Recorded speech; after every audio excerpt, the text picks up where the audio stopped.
Welcome to the series of talks that delve into Sri Aurobindo's profound insight. Spirituality is indeed the master key of the Indian mind.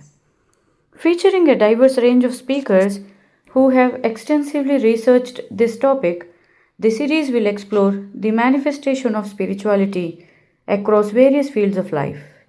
A new talk will be released every third Saturday. Today's speaker is Shri Amritanshu Pandey, CEO at Bṛhat, combines more than a decade of professional experience rooted in product development with a lifetime of engagement with ancient Indian history. He writes on history, civilizational thinking, and design.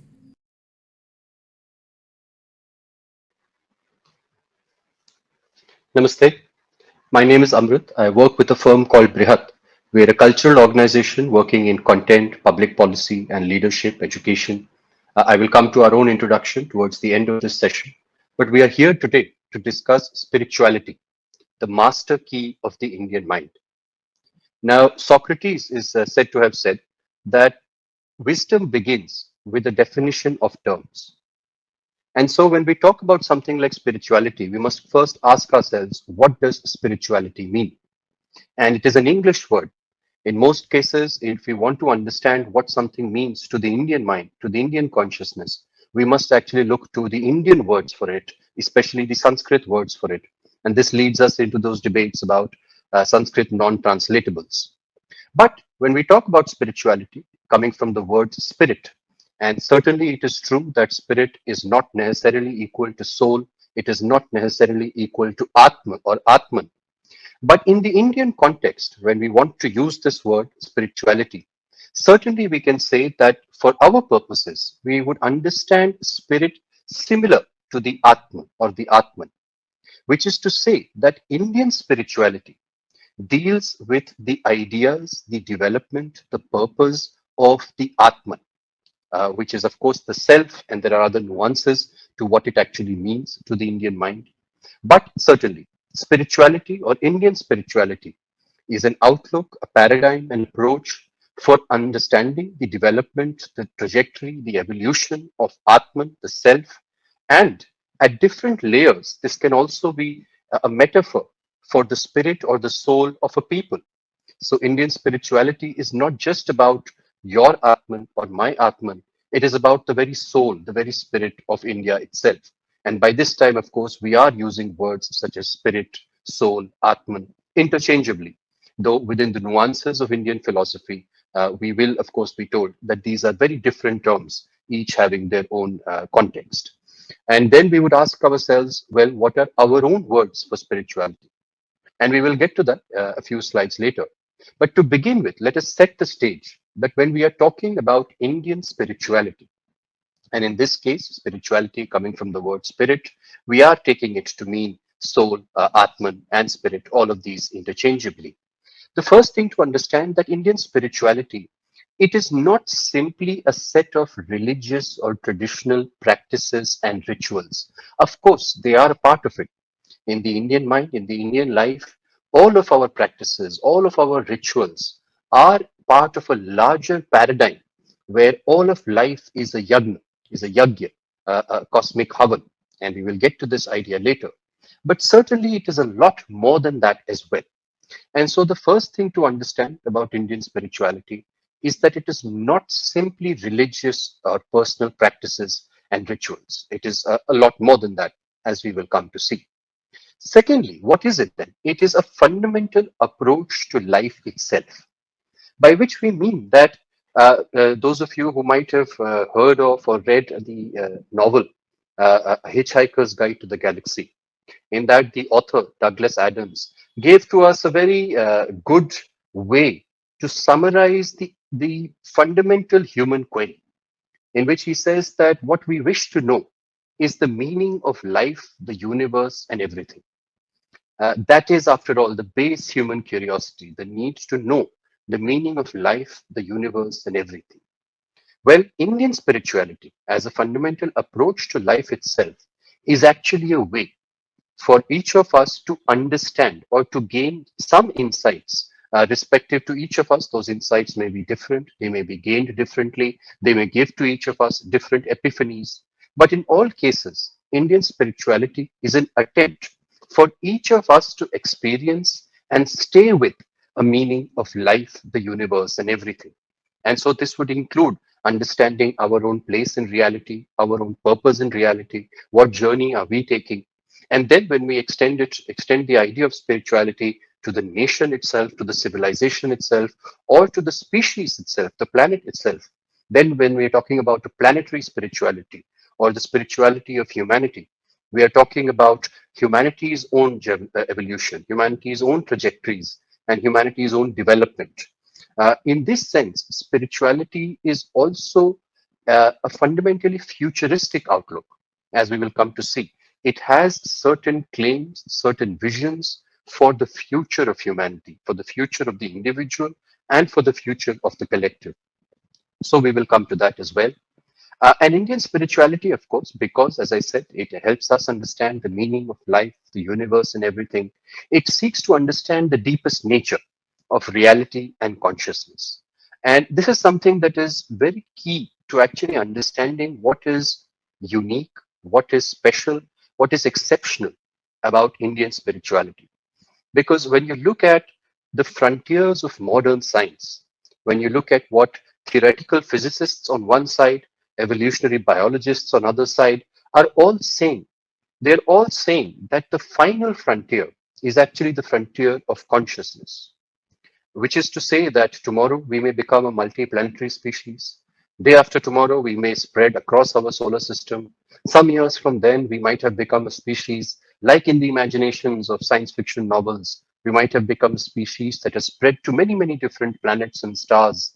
And yet, that journey will not give us deeper answers to the most fundamental question, which is the question of consciousness itself. And here, of course, there is a inherent and intrinsic debate in all of modern science or modern paradigms, which is that is consciousness something that is generated or whether it emerges from brain matter, or is consciousness fundamental and matter actually emerges from it? So the modern scientific consensus, of course, looks at consciousness as downstream of matter. It believes that when brain matter, for example, begins to process information in extremely complex ways, it generates the experience that we call consciousness. But in the Hindu worldview, and as well as in the worldview of many different civilizations in the world, and also in some corners of science, there is the alternate or the counter that consciousness is fundamental. It is the origin. It is the first cause, the uncaused cause, the primal cause. And everything else, including matter, actually is downstream of consciousness. And this plays a big role in actually everything else that we think about what our purpose and what our meaning of life is. And here, because Indian consciousness or Indian spirituality understands consciousness as fundamental, it does not need any push from outside to take a deeper look into consciousness. It's very objective, its very core is actually understanding consciousness, understanding a fundamental unity of consciousness, understanding and a mind boggling plurality of consciousness, and then envisioning a reconciliation between these two, a union or a yoga between these two. That, of course, is the great Indian quest. And we will come to understand that in a deeper sense. And so throughout this presentation, I will also read out quotes from Sri Aurobindo, which are going to be relevant to us. It is, of course, no exaggeration to say that at least in the modern era, if not even from a larger arc of time, Sri Aurobindo has given to us the best light on all matters Indian civilization and Indian consciousness, and certainly to the ideas of spirituality and Indian spirituality as well. He is, without a doubt, a modern rishi, and perhaps the last great rishi that came to be so widely known, and that whose learnings, whose messages came to be spread so widely. So throughout this session, I will read out quotes from him because in most cases, of course, it's impossible to say something better than Sri Aurobindo might have said himself. So I read it out now. Sri Aurobindo said, "Spirituality is indeed the master key of the Indian mind. The sense of the infinite is native to it. India saw from the beginning that the physical does not get its full sense until it stands in right relation to the supra-physical, the what transcends the physical. India saw that the complexity of the universe cannot be explained in the present terms of man or seen by his superficial light. By superficial light, Sri Aurobindo talked about just our material amplification of our material and extra physical senses. Sri Aurobindo says that there were other powers behind, other powers within man himself, of which he is normally unaware, that he is conscious of only of a small part of himself, that the invisible always surrounds the visible, the suprasensible, the sensible, even as infinity always surrounds the finity or the finite. So this is some capsulation of what Sri Aurobindo understood about spirituality, and it helps us understand that he saw spirituality not as something peripheral, something complementary, something supplementary to the Indian way of looking at things. Rather, it was at the very core of the Indian way of looking at things. And certainly, he made the argument that not only need it be the Indian way of looking at things, in fact, it is or it should be the way that we look at things, that simply our superficial light, which is our sensory light, the knowledge and the wisdom that we may gain from amplification of our physical senses, that in itself is not enough. And in fact, it is not even fundamental, that there is something else that we must grasp for, and that is within man himself, though man may not be aware of it. So that was what Sri Aurobindo said. With this context set, we can also look at a bit of the historical trajectory. What are the origins and what are the foundations of Indian spirituality? Now, when we look at the Indian civilizational consciousness, in most cases, the Praman, the originating means of knowledge, the originating epistemology, comes from the Vedas, the Rig Veda in particular, of course. And the Rig Veda itself has several suktas. For example, we might have heard of these: the Nasadiya Sukt, the Purush Sukt, the Hiranyagarbha Sukt, and these are just a few names, all of which give us very deep insights into cosmology, into cosmogony, into the nature of consciousness, into the evolutions, the trajectories of consciousness, how consciousness branches out like a tree branches out, and how it can roll back up like a tree rolls back into a seed from which another tree can come. So there is a whole metaphor and a very vivid picture that comes to us from the Rig Vedic Praman or the Vedic corpus. However, from a sheer historical trajectory point of view, it is also important to understand that the Vedic corpus, the Vedic literature as it exists to us in the Rig Veda, the Sam Veda, the Atharva Veda, the Yajur Veda, and of course the Vedanga, the Upanishad, the Brahmans, the Aranyaks, they represent a particular arc in Indian history, a particular phase or segment in Indian history when the original rishis and drashtas were perceiving these transcendent knowledge and insights and then capturing them, articulating them in the Sanskritic syntax or the mantric syntax of the mantras that we find in the Vedas. But in many cases, for example, even in the very first sukt of the Rig Veda, it is said that the songs that are being sung, the mantras that are being chanted, were chanted by Rishibhi Purvebhi Nutaner Ut. Rishibhi Purvebhi Nutaner Ut, which means the rishis Purvebhi of old as well, and Nutaner Ut, the new rishis as well. At a different place in the Rig Veda, the drashta of a verse sings out that the songs he is singing are songs being sung Navio Uvachi, which means in a newer speech. So even within the Rig Veda, there is ample evidence. I have just cited two evidences, but there is ample evidence that the Rig Vedic era does not necessarily represent the beginnings of time and civilization itself. Rather, it actually represents the peak and the crystallization of a specific tradition of knowledge or praxis of hymnology, of sacred chanting, etc. But that means that it had long precedents and long antecedents. If we map the Vedic arc to the arc of Indian history as we find in the Puranas, for example, the Puranas tell us that there have been 6 great manvantars or interregnums of mankind before us. and we are currently in the seventh Manvantar. And the Drashtas of the Rig Veda, the Rig Vedic period, is also in the seventh Manvantar. But this implies that there are already six great interregnums of mankind that have come and gone. And so many stories that we might hear of, for example, the stories of the Vaman avatar, the Varaha avatar, the Narsimha avatar, of Prahalad, the Samudra Manthan story, the era of the great king, the first king Prithu Vanya, for example. These are all set in the earlier Manvantars. In fact, even in the Rig Veda, it speaks of personalities such as Bhrigu, Angiras, Mandhatra, Manu, Prithu as personalities that are deeply ancestral. They predate the contemporary era of the Rig Veda. So this is to say that yes, the Vedic roots of our culture are rightly called roots because it is in the Vedic corpus, the Vedic literature, that we find its most developed articulation, its most eloquent articulation, its most comprehensive coverage. But when we find something so developed, so articulated, so comprehensive, we must therefore assume a period of antecedents, a period of development from prior to it. It is similar to how, when we look at the Indus Valley civilization or the Sindhu Saraswati civilization, we find many seals depicting people in poses of yoga, in various asanas of yoga. Well, if we see those asanas well developed and stamped into seals at the time of the Indus Valley civilization, we must assume for at least a few centuries of development of the yogic practices, for those asanas to have become so well developed, well formulated by the period of the Indus Valley civilization. So there too, we find an example of how when we see the emergence in historical record of something well formulated, sharply defined, we must assume for a period of development much prior to that.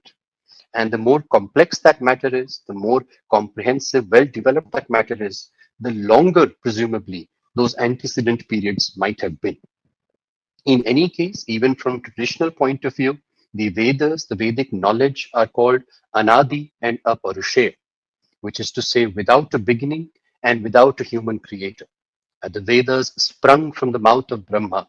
He is called the first Vyas, the first compiler and assembler of the Vedas, where Sri Ved Vyas is actually the 28th Vyas. So there were, 27 Vyasas between them, all continuing a specific tradition, a specific practice.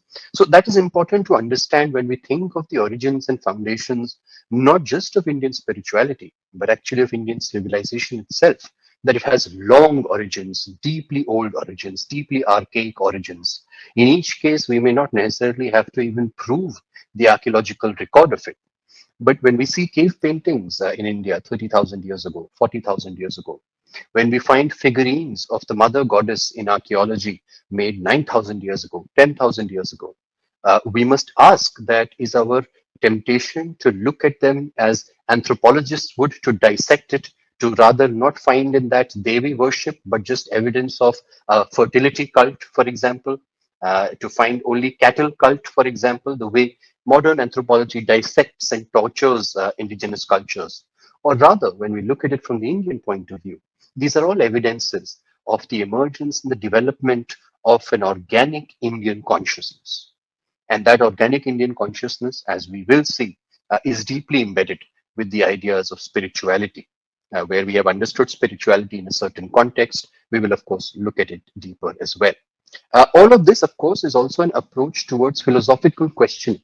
It is not a dogmatic approach. In fact, across Indian thought, the invitation is never really to believe per se. The invitation is to experience. Even when we look at bhakti, for example, which we may be tempted to compare bhakti to faith or blind faith of the kind that we might find from Western origins. But in reality, even bhakti is rather not faith per se, but the experience of a specific kind of joy and bliss that can come from divine surrender. That is actually the Indian idea of bhakti as well. So across the board, Indian spirituality is characterized by not by dogma. It is in fact characterized by the acute and conspicuous absence of dogma and the presence of an invitation, a call to action to deep philosophical and personal investigation, experience, and questioning. And therefore, we now come to understand what is the Sanskrit word? What are the Indian words for spirituality? And some of you might already know this. The word that we most often use is adhyatma, and therefore adhyatmik. So when we say that I am adhyatmik, that is normally translated as saying I am spiritual. And when we say that, yes, this person practices adhyatmikta, we are saying that that person practices spirituality. But if spirituality, the word comes from the word spirit, and that has certain cultural and theological connotations given its own origins. What cultural and theological connotations does adhyatma have? And how is adhyatma formed? Well, the etymology of adhyatma is actually that it is formed as adhikrit atma. This is the etymology that is given. Adhikrit atma gives to us the word adhyatma. Adhi means ahead, in front, in lead. Krit means placed somewhere, effected somewhere. And Atma, of course, means the self. So Adhi Krit Atma actually translates to the self placed in front, the self placed in lead. And this gives to us the greatest clue on what is actually meant by Indian spirituality. I've just talked about it, that it is a call to action, to taking control of one's own development, one's own experience. And that is what the Adhikrit Atma or Adhyatma means. It means to be the leader of one's own development, and to be doing so with conscious deliberation, to be doing so with agency. That is the core idea behind Indian spirituality. And therefore, even Indian spirituality as a term, which is Adhyatmikta as a term, is a deep call to action. It is a call to action to take ourselves and make ourselves the Purohit of our own life's yajna, our own life's grand cosmic sacred ritual. And of course, when we reach the times of the Upanishad, this finds its greatest crystallization and development in the ideas of Atman and Brahman, which are deeply intertwined with ideas of consciousness itself, where Brahman is understood to be pure, undifferentiated, fundamental consciousness, and Atman is consciousness which is differentiated into specific forms, such as you and me. The common metaphor given is that of light, that light on its own is pure and undifferentiated. It is nirguna, without attribute. But when it falls on certain surfaces, certain substances, then they reflect off light in different colors. So now it suddenly gains attributes. It becomes sagun. So similarly, consciousness on its own is undifferentiated. It is pure. It is Brahman. But when it falls into specific forms, such as you and me, it takes certain colors, and those colors make the people that you and I are, and we are different people perceivably in that sense. But the originating form behind us, which is the pure consciousness, that is just one, just like light is one. So that is the core idea that we find by the time of the Upanishads. It is the Upanishadic exploration of Atman and Brahman. And then, of course, understanding all of life as a cosmic yajna. This is it begins with the Purush Sukt in the Rig Veda itself, where the Purush Sukt shows the cosmic mind, the pure consciousness, or Purush as it's called within the Purush Sukt, sacrificing itself in a grand ritual. And it is from the sacrifice of Purush himself that all of creation emanates. Similarly, all of us are to also replicate this cosmic ritual in our own lives. So each life is actually a yajna. And just like all yajnas need a purohit, a leader, we are to be the leader of our own life's cosmic yajna. That is the core principle behind Indian spirituality. And when now, having explained it so, we can actually think of it as adhyatma. It is the core idea behind adhyatmikta. Adhyatmikta, or Indian spirituality, is the outlook that understands life as a cosmic and sacred ritual. And having understood this, it calls an individual to take leadership of that ritual, to become the Purohit, the Adhikrit Atma. Even Purohit actually means the same. Purohit. Puro means in front, in lead, and Hit means situated. So Purohit is one who is situated in front of a yajna. And similarly, if we do this, if we understand our own life as a yajna, then we are to be our own purohit placed in front, which in this case is therefore called adhikrit atma, the self placed in front. So those are the ideas. These are the origins and base foundations of Indian spirituality. As always, we will take a quote from Sri Aurobindo, the Upanishads, when he talks about them. The Upanishads stand as the illumined and illuminating conclusion of the Ved. Now, of course, something very interesting already comes here. These two words, illumined and illuminating, both of these are words related to light. And we will come to understand this a bit deeper a few slides down, because these metaphors of the light are very common and intrinsic to Indian philosophy and Indian spirituality. Sri Aurobindo says, the golden dawn of the Indian philosophy, by which he meant the Upanishads, brightens into the full morning of clear philosophical thinking in these remarkable documents of India's past intellectual history. So that is what he had to say about the Upanishads particularly. Having understood this now, and another quote, Indian philosophy had its eye always on the spiritual goal. Its aim was not mere speculation for the sake of speculation, but to build a foundation for spiritual realization and experience. That is Sri Aurobindo's quote on the spiritual idea of India. So now, what are some tenets? We've already talked about the base paradigm behind Indian spirituality. We've understood how it is a call to action. But what are its constituents? What are some of the things that we can say Indian spirituality is consistent of, is composed of? At its highest level, of course, it has the idea of the Satchidanand, which is three concepts together: Sat, Chit, and Anand. Sat, it means existence, but deeper within, actually, it reveals a very deep conception of the Indian mind. When we think of a word such as reality, we often ask ourselves, what is real? What is reality? Now, in the West, there was a science fiction author, Philip Dick, and he said that reality is that which does not go away if you stop believing in it, which is a very good working definition. It works very well actually for debates in the West about science, etc. Because people who mistrust science are, for example, if you do not believe in gravity, well, go ahead, jump out of a window, and nonetheless, gravity will act on you. So that is what Philip Dick was alluding to, that reality is that which is independent of whether you believe in it or not. Now, that is good. But in the Indian conception, reality is that which does not go away, period. Which means that in the Indian mind, anything that changes, anything that arises and then goes away, anything that is temporary, anything that is transient, is by definition unreal. Therefore, the only real thing is that which is eternal, that which never changes, that which is always there. And our word for that is Sat. It is truth itself, ultimate truth. So Sat, and then it is in this truth that it is characterized by self-awareness, by consciousness, which is Chit. And if consciousness or self-awareness is able to realize the true nature of Sat, the true nature of existence and reality itself, it can be taken to bliss. And therefore, that is the word Anand.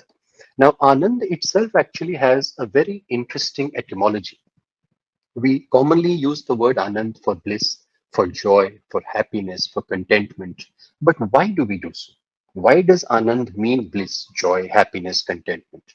Well, when we look at the etymology of Anand, it is actually A plus Nand, where A means the arrival of.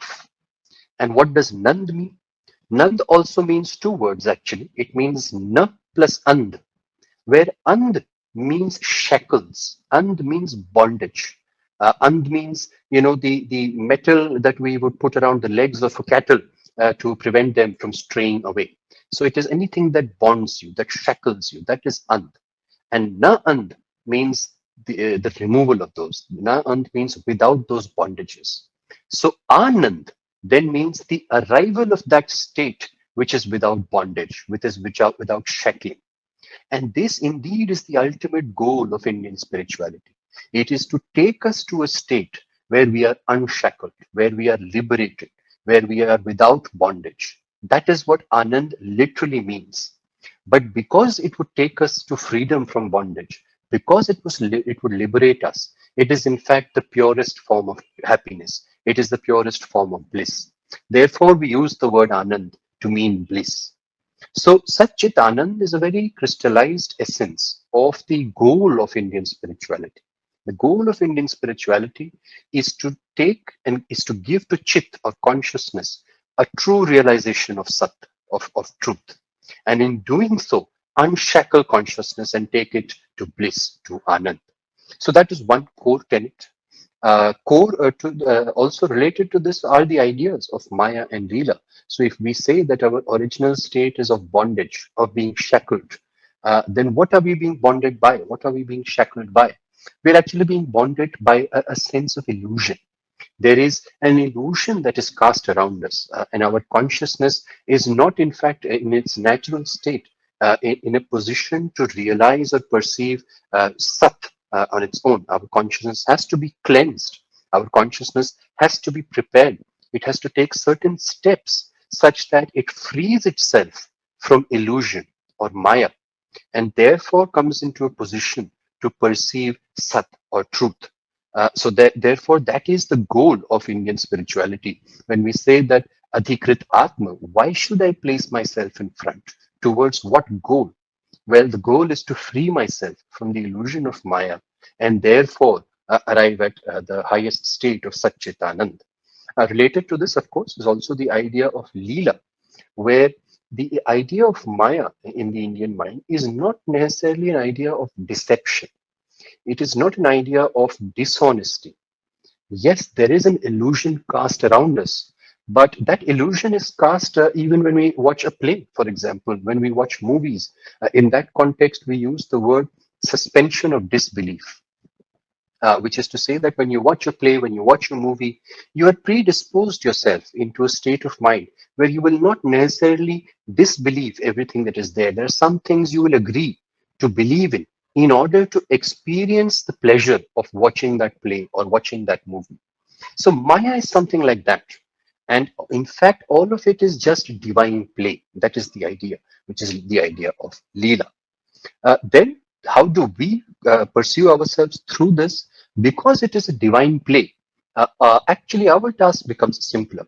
All we have to do is take action, indulge in karma, but not be attached to the output of it. Why? Because the output is in fact mere lila and mere maya. It is illusion, and to get wrapped up into the output of our actions is in fact to take us further into a state of bondage, further into a state of shackling.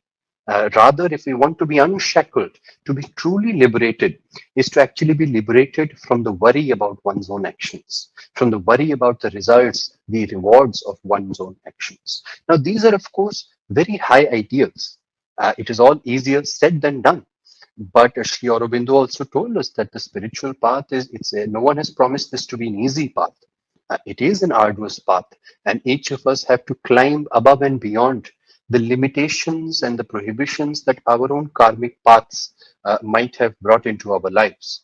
That is what Adhyatma is all about. It is about taking complete leadership, responsibility, and ownership for one's own life. And therefore, this concept exists. And then from Sri Aurobindo, who actually gave to us the best expression of it, but it is an expression that is found within Indian thought itself of an integral consciousness, an integration of, in Indian terminology, we have the idea of the Panchakosh, the five sheaths of existence of any individual. Sri Aurobindo, in his language, talked about the physical, the vital, the mental, the supramental levels of being. These are the different levels of being where you can actually somewhat map them to the Panchakosha. There are four levels here, there are five koshas, but there is a good degree of correlation between them. And the idea is that Indian spirituality does not focus on any one of these dimensions to the exclusion of another. It is inherently integral, where all of this has to be worked upon together. All of these are dimensions to keep in mind together. So that is very core to the Indian view of spirituality. And then finally, a very important idea, If you remember, even when we began with Sachit Anand, we talked about we want to be taken towards Anand. We want to reach a state of Anand. Well, these words, to be taken towards something, to reach something, these words imply a journey. They imply that we are currently at point A, we are conceiving of some kind of point B, and therefore we are envisioning for ourselves, we are intending for ourselves a journey from A to B. What that journey is, what A and B are, we will come to see in some time.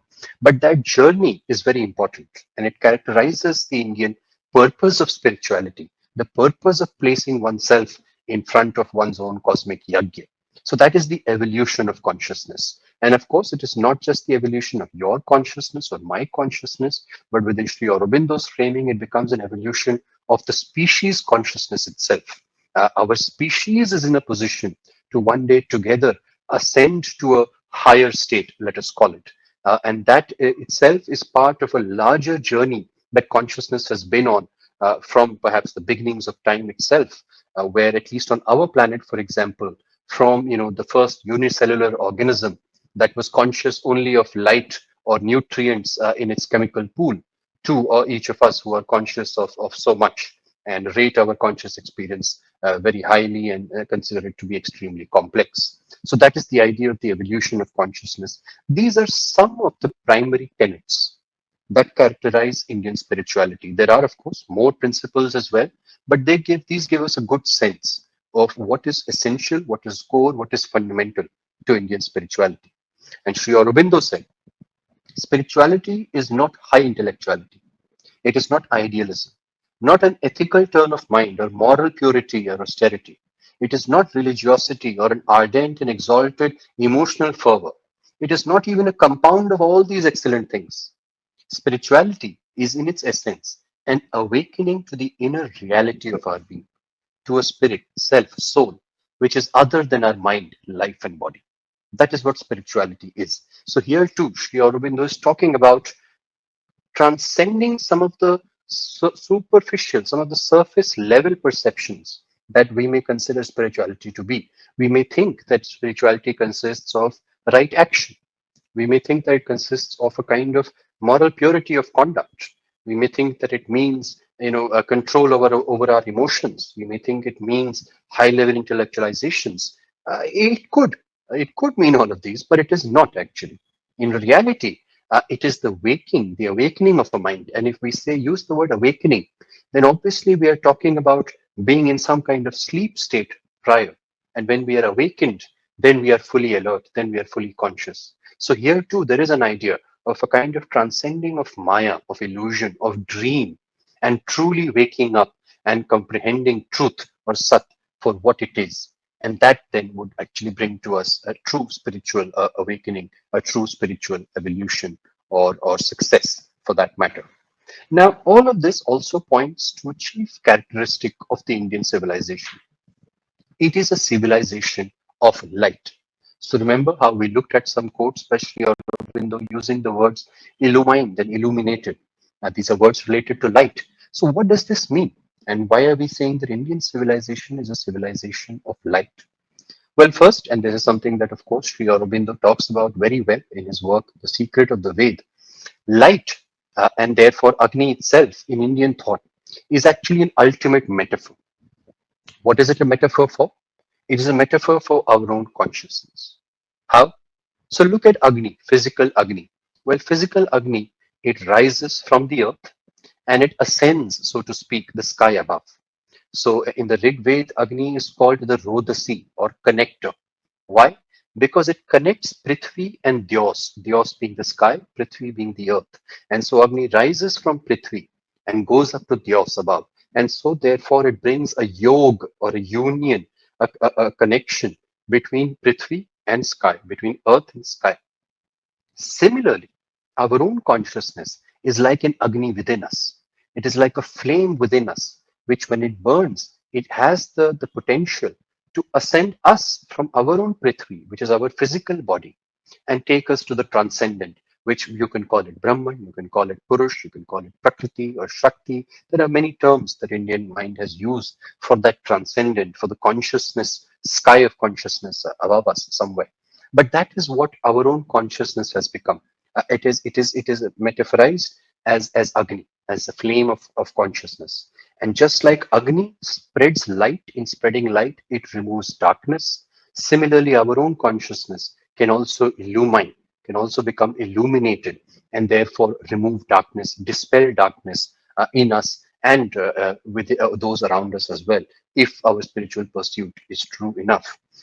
This is the journey. This is what, when we talked about going from point A to point B, that is what is being talked about in the great Mahavakya, which is Asato ma sadgamay, tamaso ma jyotirgamay, mrityor ma amritam gamay. So there are three journeys actually being talked about here. Asato ma sadgamaya. Asato ma sadgamaya. I want to move from untruth, asat, to truth, sat. Tamaso ma jyotirgamaya. From tamas or darkness, I want to move towards light, jyotirgamaya, jyoti.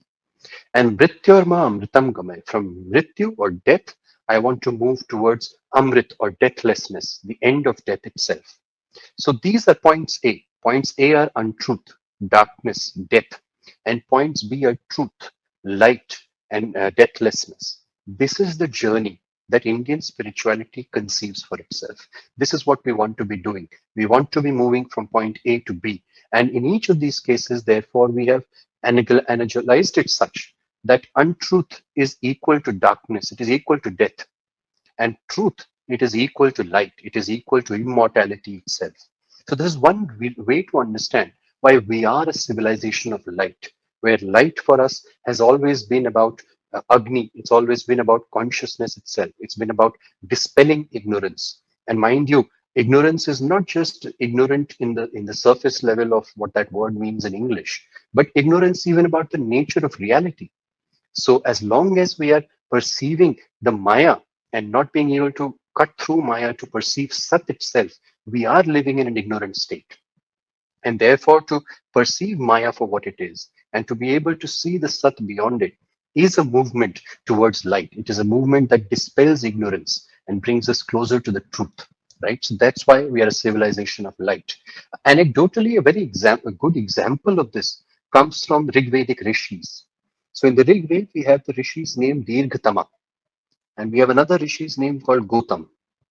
Now, many speculate that these are in fact the very same person. Rishi Dirghatama was blind. And look at what his name means. Dirghatama. Dirg means very long, very arduous. And Tama is tamas, it's darkness. So his name itself means the long darkness, the arduous darkness. That's what Dirghatama means. And then some point in his life, the story goes that he was set upon a river, which happened to be the Ganga River. It took him downstream somewhere to modern Bihar area. And there upon the banks of the Kosi River, as it's called in Bihar, he gained enlightenment. When he gained enlightenment, and now his blindness wasn't just about his visual blindness, he's talking about having been blind to the reality of life itself. That was his truest Dirghatama, the long blindness. But now, having become enlightened, now his darkness has become removed, it has been dispelled. And so he took on the name of Gautam, where Go itself means light, and Gautam means the removal of light, the removal of tamas. It means the eradication of tamas. So Dirghatama, after a long blindness in his life, when he came to Satchidanand, when he came to perceive reality for what it is, then took on the name Gautam.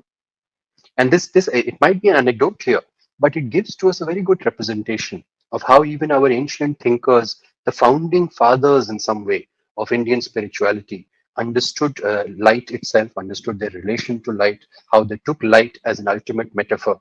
And so important was this to them that the ways in which they took their own name and the ways in which they wanted to be remembered also could revolve around it, as in the case of the Dirghatama and Gautam.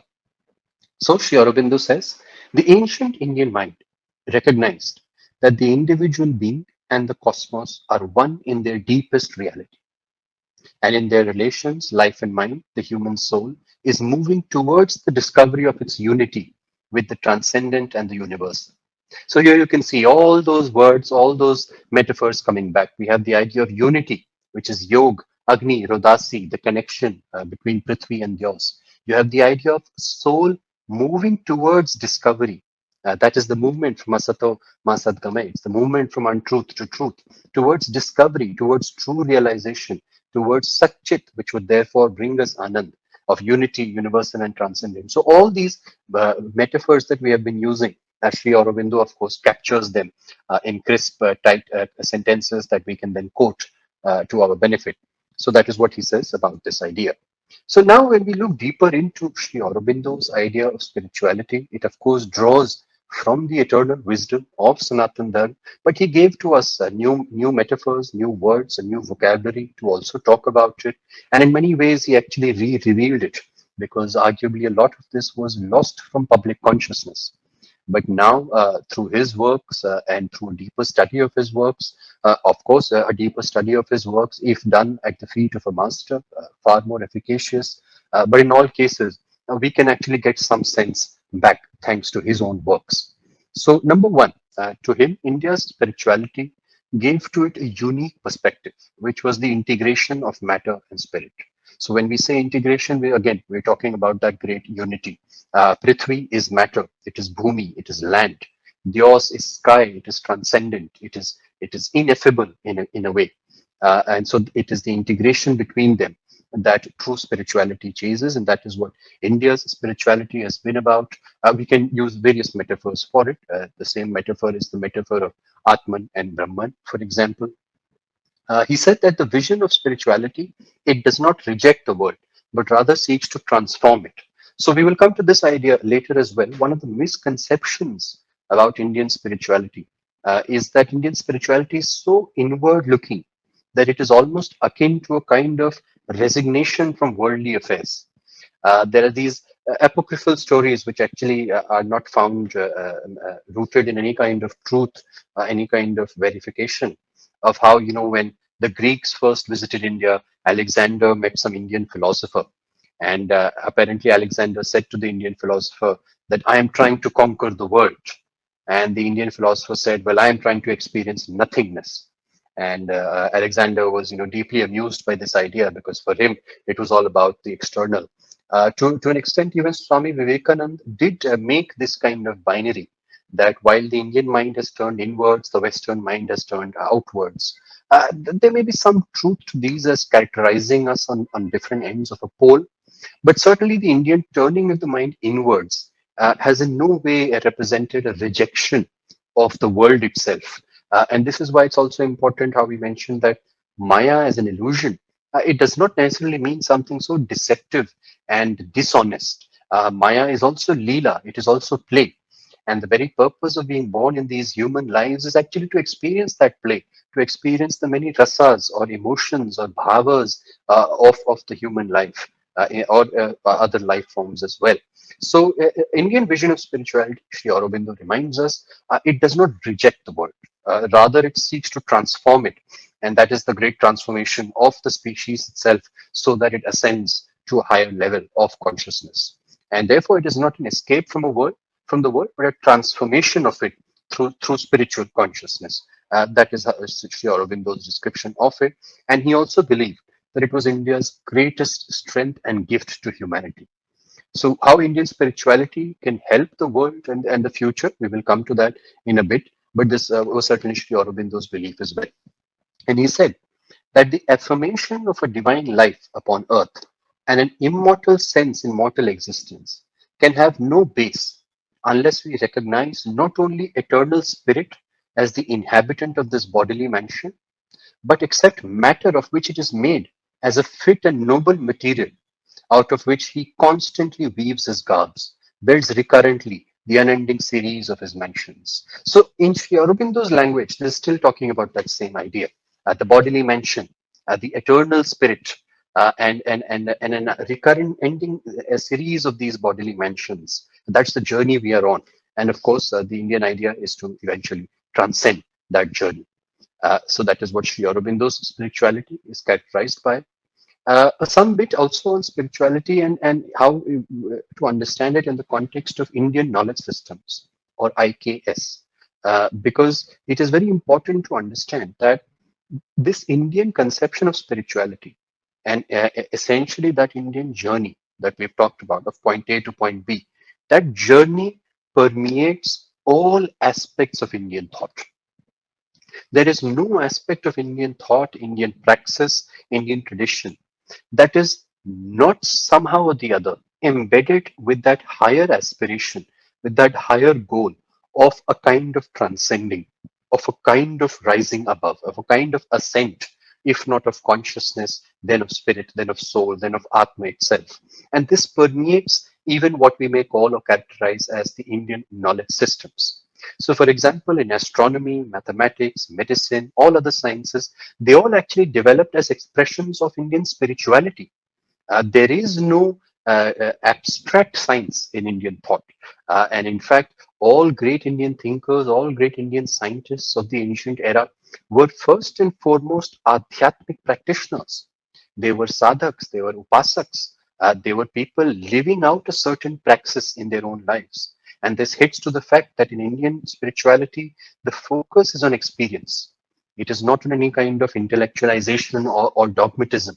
The core is experience. So any later sciences that also developed actually developed as expressions of spirituality. We may remember even the case of the Indian mathematician Ramanujan, who, without any hesitation, claimed that the greatest mathematical formulations attributed to him actually came to him in his dreams from Devi. Right? So there too, we have an example of relatively modern times, a mathematical genius readily attributing a spiritual or a deeper source from which his own work was emanating. And this characterizes, of course, all ancient Indian thought as well. When we look at something like Ayurveda, a big dimension of Indian knowledge systems, Ayurveda, we all know, it approaches health holistically. It has never seen only the physical dimension, only the mental dimension, or only the spiritual dimension. It actually integrates all of them. And within Ayurveda, in fact, the integration also transcends a single life, because Ayurveda is within the larger paradigm of punarjanma, of karma, of the transmigration of soul through life and death.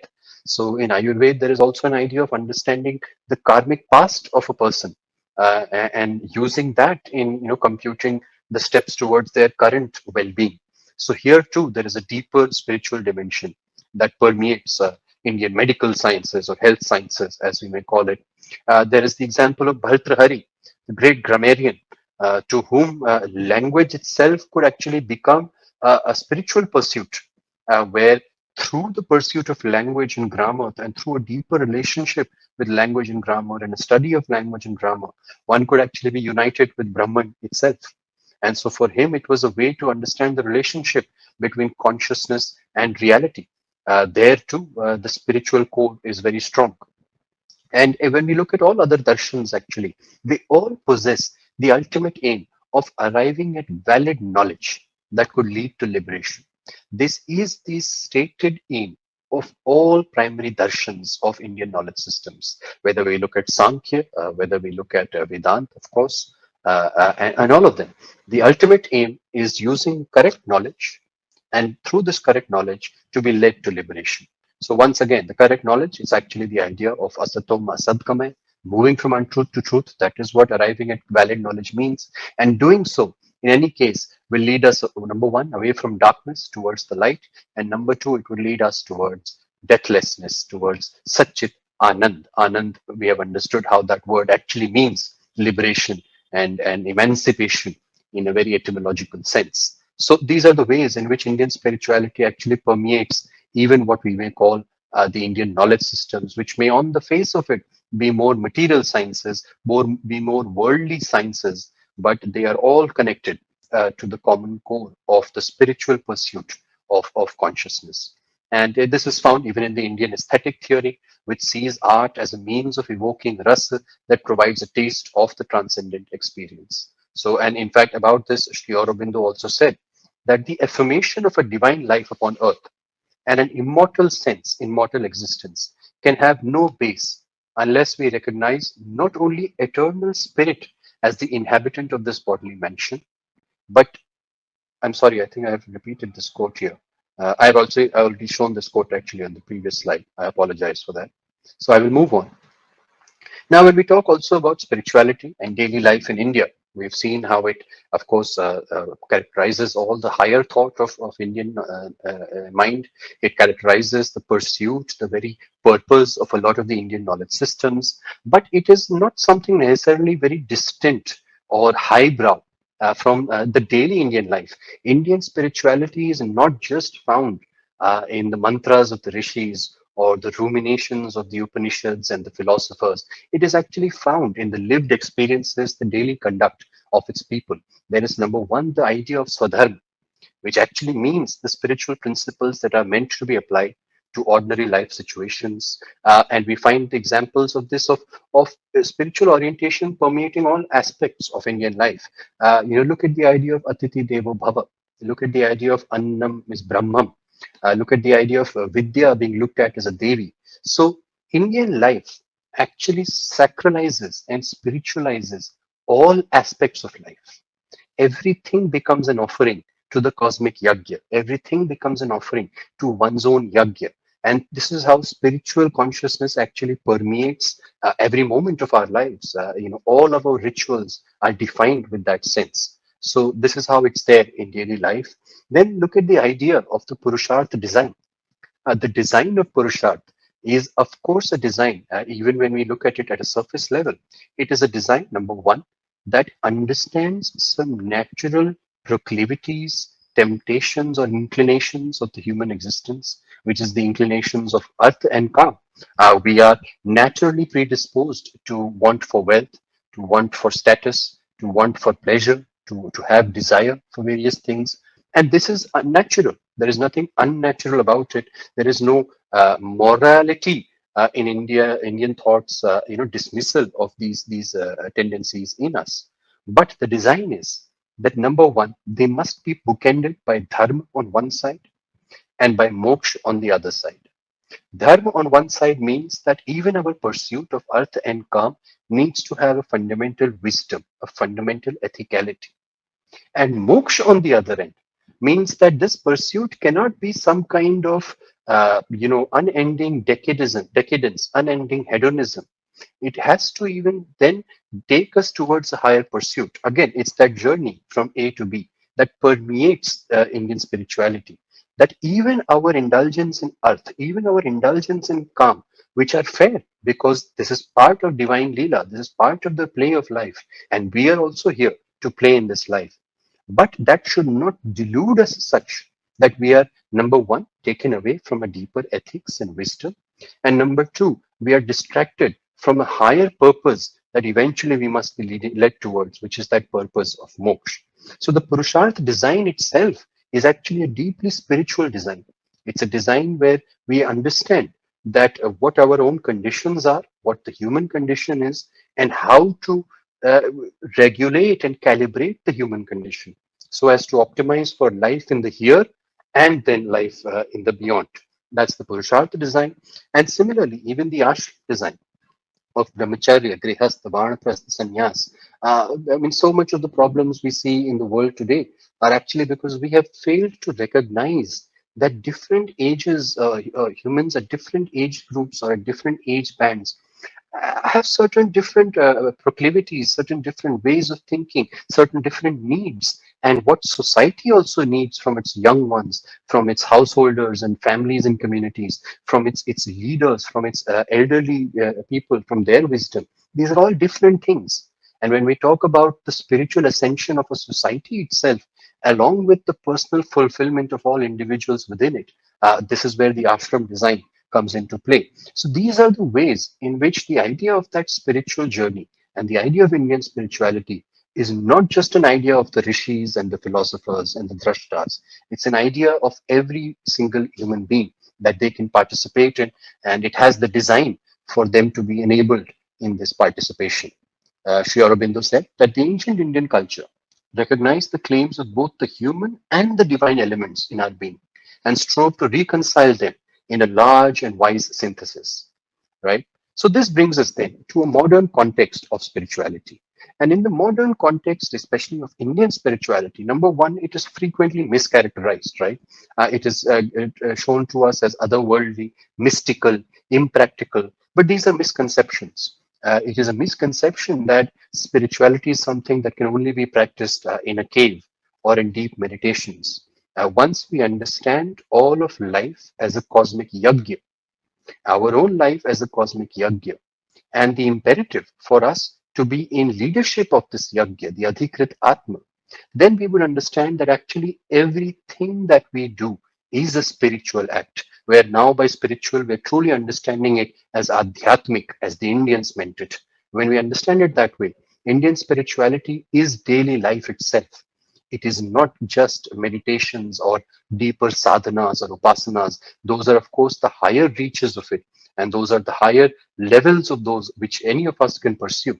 But even in our daily lives, every single act that we do can be a spiritual act, or in other words, can be an adhyatmic act, an act done with deliberation, with agency, with awareness of Maya, of Leela, and with awareness of one's own engagement, one's own attachment or detachment to those actions, right? So that is the true idea of Indian spirituality. Now, with the modernity, of course, it's the material values of consumer culture. They can seem to be at odds with the traditional spiritual orientation, and that is where, I mean, the modern consumer culture is actually a culture of earth and calm, run rampant, without the ethicality of dharma at one end or the transcendence of moksha at the other end.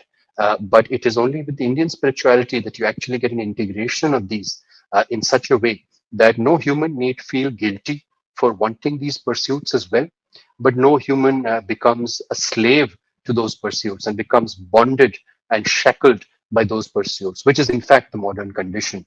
When each of us throughout our day feel that impulse to check our phones, we are shackled beings. We are not actually checking our phones with a deliberation and agency. We are actually giving in subconsciously to subconscious routines that have been developed in our neurology. And that's just one example, of course, but there are many such examples of that kind of case. In Indian mind, of course, spirituality it is a quest for deeper truth. It's not religious dogmatism. We've covered that idea. And Sri Aurobindo also talked about it, that the European mind misunderstands Indian spirituality because it cannot get away from the error of thinking that spirituality means asceticism and mysticism only. The peculiarity of the Indian mind is not that it rejects life or material existence, but that its standpoint is not limited by these things. So, as always, Sri Aurobindo says it very succinctly and neatly. He goes on, he also says that the problem is to find the greater values of spirit and to give them form in the world of matter. That is the problem statement, that we already know what are the higher values of spiritual ascent and transcendence. What we have to do is find a form and means and enablement for them in the world of matter. This also has deep implications actually for the technologies that we create, which we will come to. And he also said that spirituality is not necessarily inclusive. It can be, and its fullness must be all inclusive. And that is the daily life permeation of spirituality into all aspects of our life. Now, that is what Sri Aurobindo was also alluding to. So, given that, therefore, we can actually understand that there are various solutions, various resolutions that Indian spirituality offers to us in the modern world. Number one, when we look at even the idea of an ecological crisis, then the view of nature as sacred, as our engagement with nature being part of a great cosmic yajna, and the interconnection between all of these things, it provides an alternative to the values agnostic materialism that is rampant today. When we look at a technological crisis, where all of our technologies are now hijacking us, taking away our attention, they're being designed actually as drugs that we can get addicted to, compared with what they should really be. There is a solution in Indian spirituality from that. There's a cultural crisis, of course, where our focus on diversity has led to actually a very kind of synthetic and forced diversity. Whereas the Indian mind, Indian spirituality has a model of pluralism, which is actually a better form of unity in diversity, which understands underlying unity and sees diversity actually as originating from it, as diversity is downstream of unity, not unity being downstream of diversity. And of course, it has insights that may help us navigate our collective future with wisdom, with compassion, with awareness. Sri Aurobindo believed in it for sure. He said that India's mission is to point back humanity to the true source of human liberty, human equality, human brotherhood. When mankind is free in spirit, when he's intellectually, vitally, spiritually free, only then will political, social, economic freedom attain to their true and natural fulfillment and become effective.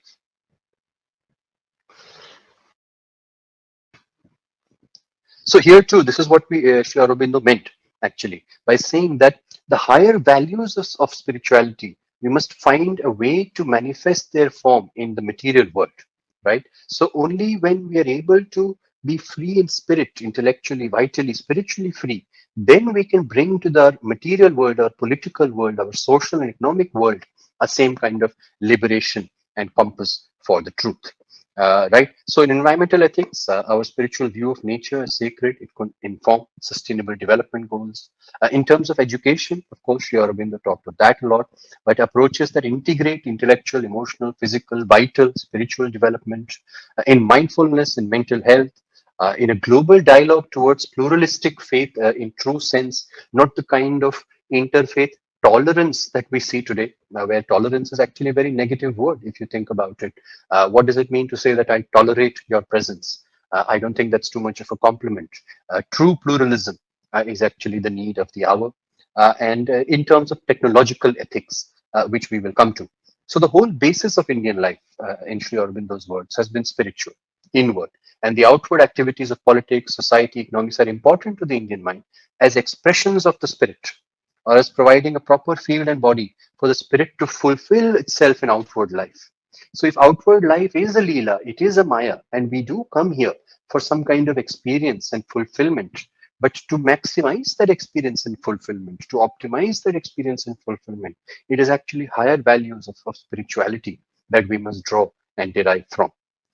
And this finally brings us to a vision for spiritual technology. What do we mean by spiritual technology? Well, when you look at some of old world examples of fire, the wheel, the chariot, these are some of the earliest technologies where fire means controlled fire. Then look at how they became embedded into thought. We've already seen the example of how fire became a metaphor for the lamp of consciousness within us. The wheel became a metaphor for the movements of reality itself. That all of reality is kind of like a wheel, a rhythm. That is why we call reality rhythm, which means motion, the attainment of motion. And just like the wheel rotates, similarly, reality also rotates outward into creation, then back into dissolution, and then back outwards. From the navel of Vishnu springs Brahma. Brahma lives for 100 years, at the end of which there is Pralay, and then Brahma goes back into the navel of Vishnu, and out he will spring again after Vishnu sleeps for a day and a night. That entire metaphor is actually the Kal Chakra. So we got a metaphor for all of reality itself, simply from the technological artifact of a wheel. And when we think of the chariot, of course, the chariot, materially, it is yoked to multiple horses. And what happens if, the horses are all going to push in different directions? The chariot will be led astray. What happens if there is a loud sound and one of the horses gets surprised and bolts? And if the charioteer is not in control, the chariot could be led off a cliff, right? Well, all of this is a metaphor for the mind itself, because the horses are like the impulses of the mind. And like the horses, our own impulses lead us this way, they lead us that way. If we are not careful, any one of our impulses, if we indulge them too much, they can actually lead us off track in life. And just like a good charioteer has to yoke all of these horses together and lead them in one direction, similarly, we must do the same for our own mind and lead our own self. Adhikrit Atma comes back here towards an objective, which is, of course, the objective of being led towards the light. So these are examples of how early technologies were really spiritualized and how they were understood or became metaphors for understanding ourselves better and differently. This kind of allegory is also there in the Samudra Manthan, where in the Samudra Manthan, the Asuras, under the tutelage of Shukracharya, possessed Sanjeevani Vidya, which was a technology. And then the Devatas, under the tutelage of Brihaspati, they come together to churn the ocean and bring out true Amrit. So, number one, Sanjeevani Vidya just resurrects the physical bodies. True Amrit is immortality, it is deathlessness. So, here too, the pursuit is to kind of eschew the material technology and search or strive for a deeper, more transcendent technology. And that is what Samudra Manthan is. And of course, there are many other allegories for it because we have the idea of collateral damage or negative externalities that happens in the Samudra Manthan, where halahal or poison comes out, and Shiv or pure consciousness is needed in order to actually deal with that poison. It is all done on the back of Kurma, which is an avatar of Vishnu, the turtle, which means that all technological endeavors, all big projects must be underpinned by the ethicality of Dharma. So these are some of the lessons that we get where Shukracharya becomes an allegory for technology and Brihaspati becomes an allegory for sustainability and ethics and dharmic wisdom. And they come together. And when they come together and work with the presence of Shiv, with the presence of Kurma, Vishnu, that is when Amrit is churned out, which is a transcendent technology. It is a technology that takes us right then and there. Asatoma Satgamay, Tamasoma Jyotirgamay, Mrityorma Amritam Gamay. It is that Amrit, right? So that allegory is there in the Samudra Manthan. So what we're talking about is in the modern world, we have technology that hacks, hijacks, attacks. That's what technology does today. We have no vision for technology that supports the evolution of consciousness, the transcendent transcension of consciousness. That should be the truer purpose. That is what Sri Aurobindo also meant. That it was those higher forms of spirituality, those higher values of spirituality that must find expression in our material world. So that is what we mean by spiritual technology. It is characterized by conscious application. It wants to enhance life. It should want to enhance life without causing harm to environment or society. It should not be defining itself by metrics such as daily active users, etc. There are higher values to aspire to. And of course, it should be full of ethical innovation, mindful consumption, education, and awareness. So Sri Aurobindo said that India of the ages is not dead, nor has spoken her last creative word. She lives and has still something to do for herself and the human peoples. And that which we must seek now to awake is not an anglicized Oriental people, docile pupil of the West and doomed to repeat the cycle of the Occident's success and failure, but still the ancient, immemorable Shakti, recovering her deepest self, lifting her head higher towards the supreme source of light and strength, and turning to discover the complete meaning and a vaster form of her dharma. So it is technology that bows at the feet of that Shakti that is actually spiritual technology. Otherwise, we are just going to be an anglicized Oriental people, as Sri Aurobindo said, docile pupils of the West, and therefore doomed to repeat the cycles of the West. And so the future of spirituality, therefore, is something that can be deeply informed and embedded and enriched by Indian spirituality, which goes against the current human trajectory as an externalized material expanse. That's the trajectory we are on. That we are spreading from one continent to many continents, we'll become many countries, we'll become many planets, maybe we'll become many solar systems, many galaxies. That's the trajectory we are on. But it is an externalized material expanse. Whereas one day there will have to be an inevitable turning of the human mind inwards. And we may find that it is inside that the true expanse lies. That is the day that Indian spirituality is preparing us for. That is the day that Indian spirituality has a blueprint for of what to be done in that case. I'm reminded here of Einstein's quote, his quote that insanity is doing the same thing over and over again and expecting a different result. That's what we're doing in the world today. We are thinking that our material technologies, our material advances, if we keep doing them, we will somehow save or fix all the crises that we are ourselves creating. So, for example, we create a climate crisis, and then we think, okay, now if we create an artificial sun or artificial clouds, we can solve a climate crisis. We think that if we can create genetically modified mosquitoes, we can solve a malaria or a dengue crisis. We have no vision for what happens when those genetically modified mosquitoes also go out of control. So we keep doing the same thing. We are following the same methodology and thinking that something different will happen. We are possibly, by Einstein's quote at least, an insane species. And to solve this insanity, to fix this insanity, we will need an alternative. We will need a different thing. And then we may actually hope for or stand to hope for a different result. That different thing is Indian spirituality and the vision of Indian spirituality. So in some senses, we are kind of in our cocoon phase, where a larva goes into a cocoon and then emerges a butterfly. Well, will a butterfly emerge from this phase, this segment of human history and human trajectory? It remains to be seen. because we're dealing with a meta crisis, a fundamental loss of meaning, and utter human helplessness against the kind of wave and trajectory that technology is pushing us all under. Indian spirituality offers a kind of counter to that from all levels. And so, a final quote by Sri Aurobindo that India of the ages is not dead, nor has she spoken her last creative word. She lives and has still something to do for herself and the human peoples. And that which we must seek now to make is not an anglicized oriental, oh, I'm sorry, once again, I have repeated the quote here. I already said that on the last slide. So I'll end that here. This is some details about my organization, Bṛhat. We're a culture engine. We deal with online education in IKS. We work with a lot of different universities. We also work closely with temples and different temple tours that we run. And you can find a lot of this information on our website here. Our social media handles are also given over here. Thank you for this opportunity. And I hope that we've been able to share something of value and rich learnings today. Namaste.